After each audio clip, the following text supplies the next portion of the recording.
नमस्कार, मैं आचार्य सरिता मिश्रा आपके अपने ज्योतिष और आध्यात्म के चैनल वैदिक ज्योतिष शिक्षण संस्थान में आप सभी दर्शकों का हार्दिक अभिनंदन करती हूँ। सबसे पहले आज मैं आप सभी को श्री कृष्ण जन्माष्टमी की मेरी तरफ से ढेर सारी आप सभी को शुभकामना।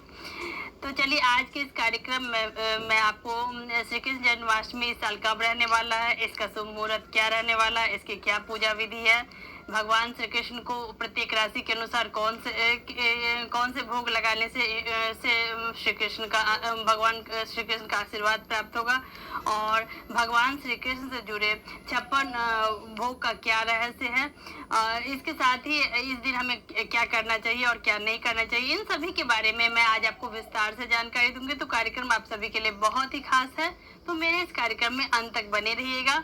और यदि आपको मेरा यह ज्योतिष संबंधी कार्यक्रम अच्छा लग रहा है तो मेरे वीडियो को लाइक करें, चैनल पे यदि पहली बार है चैनल को सब्सक्राइब कर ले, बेल आइकन को प्रेस कर ले और मेरी जानकारी को अपने जानने वालों में ज़्यादा से ज़्यादा शेयर करें ताकि अन्य भी इस जानकारी से अधिक लाभान्वित हो सके।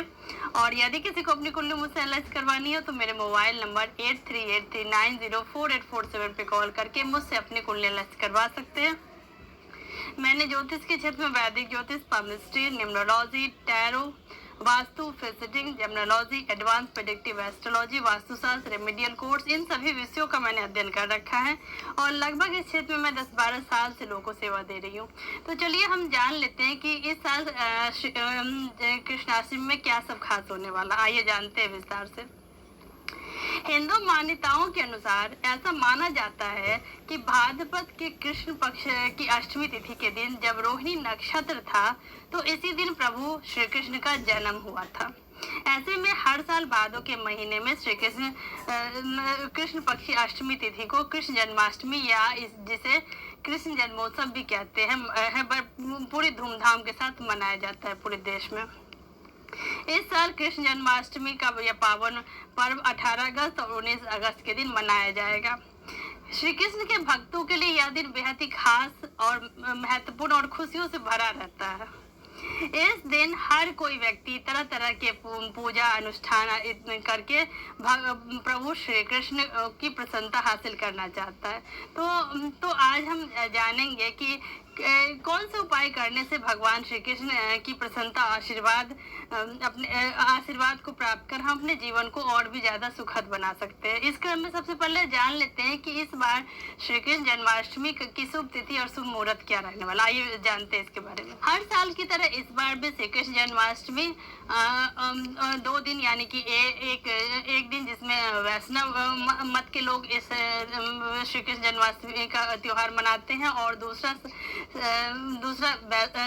गृहस्थ आश्रम के लोग श्री कृष्ण जन्माष्टमी को मनाते हैं। 2 तिथि में रहती है जन्माष्टमी। तो चलिए जानते हैं कि वैष्णव संप्रदाय के लोग इस बार कब जन्माष्टमी मनाएंगे। 18 अगस्त को वैष्णव संप्रदाय के लोग 18 अगस्त को गुरुवार के दिन वैष्णव संप्रदाय के लोग जन्माष्टमी का त्योहार बड़ी ही धूमधाम से मनाएंगे। वहीं पे 19 अगस्त शुक्रवार के दिन गृहस्थ लोगों के लिए श्री कृष्ण जन्माष्टमी मनाया जाएगा। इसकी जन्माष्टमी का शुभ मुहूर्त रहने वाला निश्चित पूजा का शुभ मुहूर्त रहने वाला 12:03 से प्रारंभ होकर 12:46 तक। पूजा की कुल अवधि है 43 मिनट की। जन्माष्टमी का पारण मुहूर्त रहने वाला है 20 अगस्त को 5:52 के बाद। अब चलिए हम जान ले कि इस बार श्री कृष्ण जन्माष्टमी के दिन कौन से शुभ योग का निर्माण हो रहा है। आइए इसके बारे में थोड़ा सा जानते हैं। इस वर्ष 18 अगस्त गुरुवार के दिन वृद्धि योग का शुभ संयोग बनने जा रहा है। इसके अलावा जन्माष्टमी पर अभिजीत मुहूर्त की बात करें तो यह 18 अगस्त को दोपहर 12:05 से शुरू होकर 12:56 तक रहने वाला है। इसके साथ ही वृद्धि योग 17 अगस्त को दोपहर 8:56 से शुरू होकर 18 अगस्त को 8:41 तक रहेगा।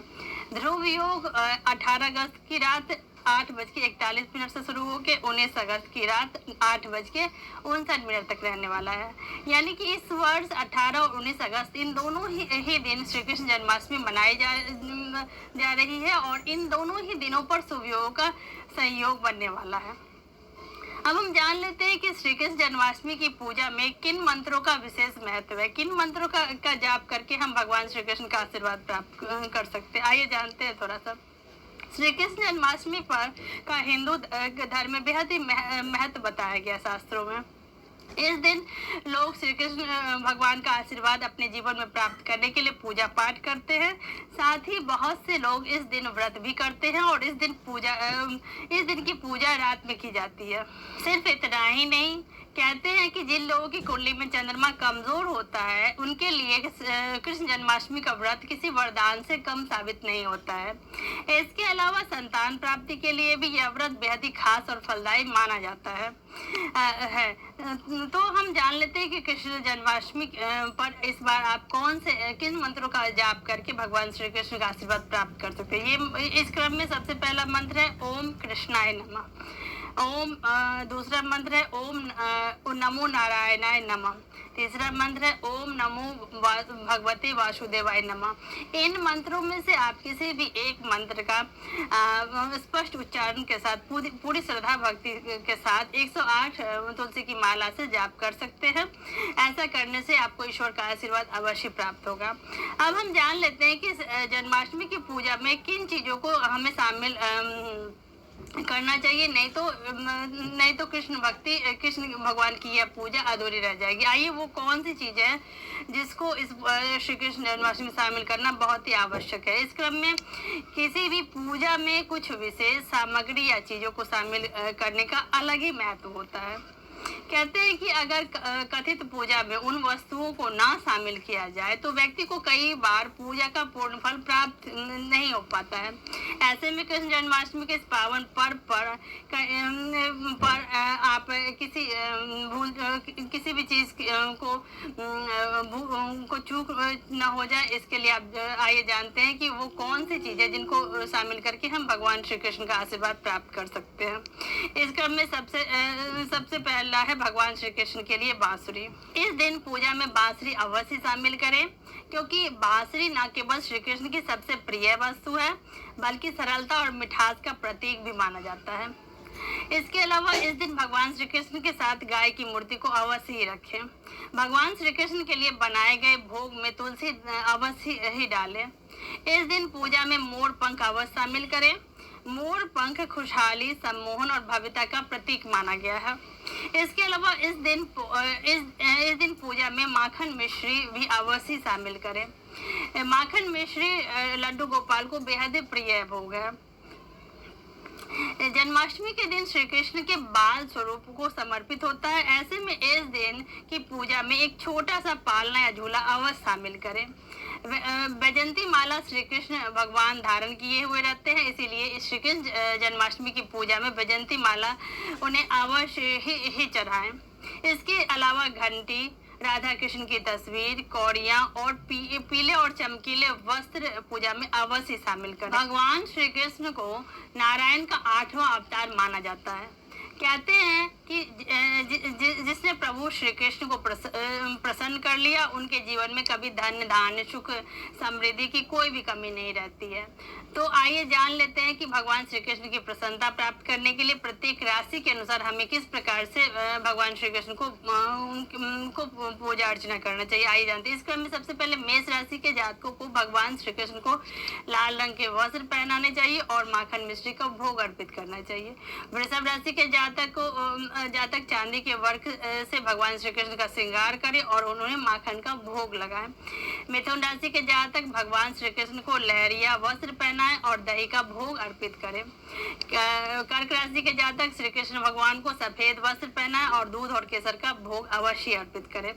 सिंह राशि के जातक भगवान श्री कृष्ण को गुलाबी रंग के वस्त्र पहनाएं और माखन मिश्री का भोग अर्पित करें। कन्या राशि के जातक श्री कृष्ण भगवान को हरे रंग का वस्त्र पहनाएं और मावे की बर्फी का भोग लगाएं। तुला राशि के जातक गुलाबी या फिर केसरिया रंग का वस्त्र भगवान श्री कृष्ण को पहनाएं और माखन मिश्री का भोग अर्पित करें। वृश्चिक राशि के जातक भगवान श्री कृष्ण को लाल रंग के वस्त्र पहनाएं और भोग में मावा, माखन और घी अर्पित करें। धनु राशि के जातक भगवान श्री कृष्ण को पीले रंग का वस्त्र पहनाएं और पीली मिठाई भोग में भगवान श्री कृष्ण को अर्पित करें। मकर राशि के जातकों को भगवान श्री कृष्ण को नारंगी रंग के वस्त्र अर्पित करने चाहिए और मिश्री का भोग लगाना चाहिए। कुंभ राशि के जातकों को भगवान श्री कृष्ण को नीले रंग का वस्त्र पहनाना चाहिए और बालूशाही का भोग अर्पित करना चाहिए। मीन राशि के जातक को पीताम्बरी पहनाना चाहिए भगवान श्री कृष्ण को और केसर और मावे की बर्फी का भोग लगाना चाहिए। अब आइए हम जान लेते हैं कि भगवान श्री कृष्ण को 56 भोग ही क्यों अर्पित किया जाता है। इसके बारे में थोड़ा सा हम जानते हैं। हिंदू धर्म में सभी देवी देवताओं को पूजा करने में भोग लगाने की परंपरा सदियों से चली आ रही है। किसी भगवान को कोई भोग प्रिय होता है तो किसी भगवान को कोई अन्य भोग। ऐसे में भगवान श्री कृष्ण की बात करें तो उन्हें 56 भोग लगाया जाता है। 56 भोग आखिर भगवान श्री कृष्ण को क्यों लगाया जाता है? आइए भगवान श्री कृष्ण के इस जन्माष्टमी के मौके पर हम जान लेते हैं कि इसके पीछे की कड़ी या रहस्य क्या है। आइए जानते हैं। पौराणिक मान्यताओं के अनुसार कहा जाता है कि भगवान श्री कृष्ण को माँ यशोदा ने बचपन में 8 बार भोजन कराया करती थी। ऐसे में एक बार गांव के सभी लोग इंद्रदेव को प्रसन्न करने के लिए आयोजन कर रहे थे। तब भगवान श्री कृष्ण ने नंद बाबा से पूछा कि यह आयोजन क्यों किया जा रहा है। तब नंद देव ने उन्हें बताया कि यह आयोजन भगवान इंद्रदेव को प्रसन्न करने के लिए किया जा रहा है। तब भगवान श्री कृष्ण से नंद बाबा ने पूछा कि यह आयोजन क्यों किया जा रहा है। तब नंद देव ने बताया कि यह आयोजन भगवान इंद्रदेव को प्रसन्न करने के लिए किया जा रहा है और वह प्रसन्न होने पे अच्छी वर्षा करेंगे जिससे हमारी फसल अच्छी होगी। तब श्री कृष्ण जी ने कहा कि जब बारिश करवाना इंद्रदेव का काम होता है तो हम उनकी पूजा क्यों नहीं करते हैं। हम गोवर्धन पर्वत की पूजा क्यों नहीं करते हैं जिससे हमें फल और सब्जियां प्राप्त होती है और साथ ही हमारे पशुओं को चारा भी मिलता है। नन्हे श्री कृष्ण की बात यहाँ मौजूद सभी को सटीक लगी। तब सभी ने इंद्रदेव की पूजा ना करके गोवर्धन की पूजा की। इंद्रदेव को इस बात पर काफी बुरा लगा और उन्होंने क्रोध में आकर भारी बारिश कर दी। कहा जाता है कि तब बारिश के इस प्रकोप से गोकुल वासियों को बचाने के लिए भगवान श्री कृष्ण ने 7 दिनों तक बिना कुछ खाए पिए गोवर्धन पर्वत को अपनी उंगली पर उठाए रखा। अंत में जब बारिश रुकी और गोकुल वासियों के साथ प्रभु श्री कृष्ण गोवर्धन पर्वत के नीचे आए तब सबको ध्यान आया कि कान्हा ने तो 7 दिनों तक कुछ खाया ही नहीं है। तब माँ यशोदा ने उनसे 7 दिन और हर 7 दिन के 8 पकवान के हिसाब से 56 तरह के अलग अलग पकवान बनाकर भगवान श्री कृष्ण को भोग लगाया और तभी से 56 भोग की अनोखी और खूबसूरत परंपरा की शुरुआत हुई। लड्डू गोपाल को भोग चढ़ाते वक्त हमें किस बात का ध्यान रखना चाहिए, आइए इसके बारे में हम जानते हैं। श्री कृष्ण जन्मोत्सव पर ही नहीं कहा जाता है कि आमतौर पर जब घर में लड्डू गोपाल होते हैं तो उन्हें 4 समय का भोग अवश्य लगाना चाहिए। हालांकि भोग लगाने के लिए कुछ नियम होते हैं। ये नियम क्या है आइए जानते हैं। इन नियमों का पालन आप श्री कृष्ण जन्माष्टमी के दिन भी अवश्य करें। इससे आपको बाल गोपाल लड्डू गोपाल की कृपा अवश्य प्राप्त होगी आपके जीवन में। लड्डू गोपाल का पहला भोग सुबह उठते ही लगाएं। आमतौर पर आप यह भोग 6 से 7 बजे के बीच में लगा सकते हैं। इस दौरान सौम्य तरीके से ताली बजाते हुए लड्डू गोपाल को जगाएं और उन्हें दूध का भोग लगाएं। इसके बाद इसको प्रसाद के रूप में वितरित कर दें। दिन का दूसरा भोग लड्डू गोपाल को स्नान कराने के बाद लगाएं। इस दौरान उन्हें साफ कपड़े पहनाएं और उन्हें तिलक लगाएं। इस भोग में आप श्री कृष्ण भगवान को माखन मिश्री और लड्डू अर्पित कर सकते हैं या आप चाहें तो इस दौरान आप उन्हें फल भी चढ़ा सकते हैं। दिन का तीसरा भोग लड्डू गोपाल को दोपहर के समय लगाया जाता है। इस दौरान आप उन्हें खाने की कोई ठोस वस्तु का भोग लगा सकते हैं। हालांकि इस बात का ध्यान रखें कि इस भोग में गलती से भी प्याज लहसुन का इस्तेमाल ना किया हो। दिन का चौथा भोग शाम के समय लगाया जाता है। इसमें आप भगवान श्री कृष्ण को मेवे या रात में घर में जो भी भोजन बना हो आप लड्डू गोपाल को भोग के रूप में अर्पित कर सकते हैं। वही हम जान लेते हैं कि श्री कृष्ण जन्माष्टमी के दिन हमें क्या करना चाहिए और क्या नहीं करना चाहिए, आइए इसके बारे में जान ले। इस दिन की पूजा में पंचामृत का भोग अवश्य लगाना चाहिए। भोग में तुलसी के पत्ते अवश्य शामिल करें। भगवान श्री कृष्ण को नए वस्त्र अवश्य पहनाएं। पूजा में हमेशा साफ बर्तनों का इस्तेमाल करें। इन बर्तनों में कभी भी मांसाहारी भोजन ना पकाया गया हो, इस बात का खास ध्यान रखें। कृष्ण जन्माष्टमी के दिन तुलसी के पौधे को लाल चुन्नी से ढक दे और घी का दीपक जलाएं उनके समक्ष। इस दिन की पूजा रात में ही करें। इस दिन किसी को भी दुखी ना करें और ना ही किसी के साथ बुरा व्यवहार करें। इस दिन भूल से भी पेड़ पौधे को ना काटे और ना ही उन्हें तोड़े या उखाड़े। इस दिन गरीबों को और जरूरतमंदों की मदद और सेवा करें।